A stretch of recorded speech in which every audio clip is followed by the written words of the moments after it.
أعوذ بالله من الشيطان الرجيم بسم الله الرحمن الرحيم بوكي باي خel seen jataayu wàccaayu màggal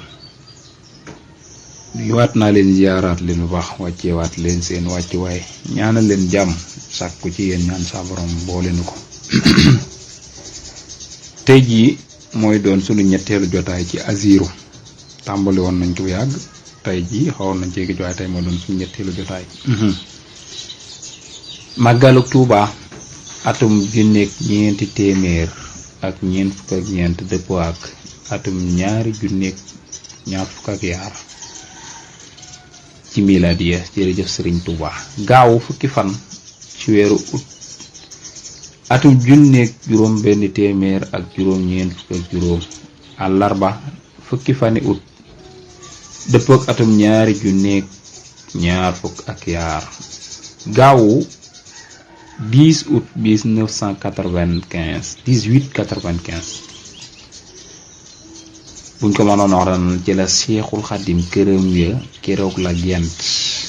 keroog lañ gental këram ya waaye keroog lañ ko tàqale ak njabootam dara yu buyu ko nag lu liggéeyal yonent bi sallallahu alayhi wa sallam moo tolloog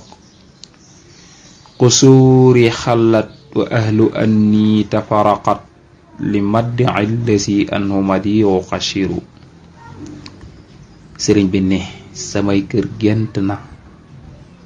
tàqale nañu ma ak sama njaboot te liggéeyal yonent bi sallallahu alayhi wa sallam képp moo ma ko yóbbee sëriñ Tuuba mas naa dajale taalibe yi di leen nettali jaar-jaari géej gi léeg-léeg mu wax lu tiis lool ab taalibe xaacu ni Mbàkke lii metti na waaye sëriñ bi ni leen ëppoon na ma bañ a dal ndax li ma am lépp ci laa ko amee ni leen àdduna du këru pay bàyyi leen ba bis penc ba nga xamee ni lu nëbb woon dana feeñ